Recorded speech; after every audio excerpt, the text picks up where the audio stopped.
The imbecile brother who said yes, it shows that he's not even understanding what I'm saying. So who in his right head and mind? Assalamu alaikum, Sheikh. Alaykum as-salam wa rahmatullah. Sheikh, I am aware that it's not recommended to raise one's hands and make dua after obligatory prayer. However, is it okay to raise hands and make dua during sunnah prayer, like the 12 rakah sunnah or salatu dua? Yani, do you mean that while I am praying duha prayer, if I raise my head from the first sujood and I'm sitting between the two sujoods and I say, Oh Allah, ighfirli, irhamni, irzuqni, do you mean this? No, I mean after the salam. After like the salam, listen to me. Making it a habit to raise your hands after fard salah or voluntary salah is an innovation. Making it every time is an innovation, is a bid'ah.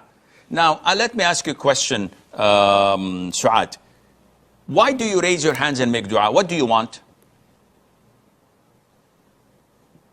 Suad? I pray for my family or myself. I pray for my health. Want to make dua for my parents and myself. You want Allah to answer you, right? Yes, Sheikh. Okay. If you know that Allah pledged upon himself to answer you if you're doing your dua in sujood, would you still do it after salah? Yes or no? Yes. No, Sheikh.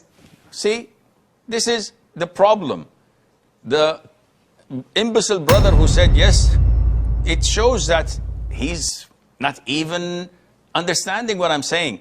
Allah, the Almighty, told us, and the Prophet ﷺ told us in an authentic hadith, the closest you are to Allah is when you are in sujood. The Prophet goes on to say, so make and choose whatever dua you want in sujood.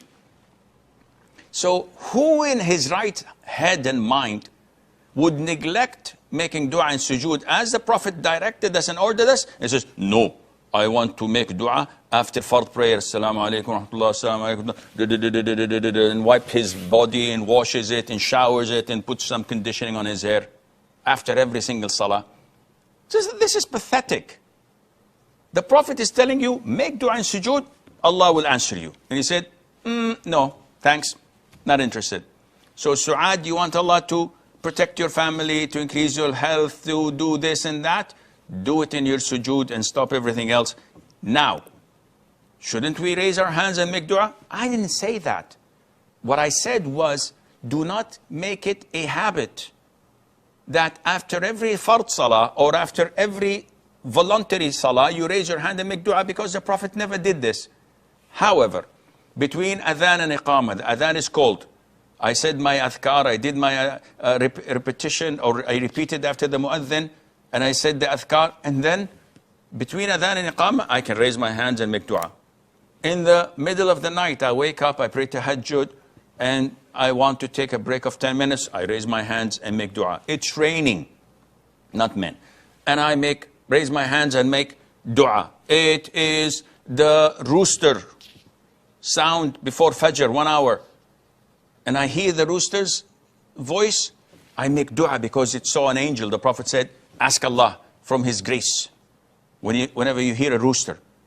These are the times where I raise my hand and make dua, no problem. But not after every fard prayer, not after every voluntary prayer. I hope this answers your question.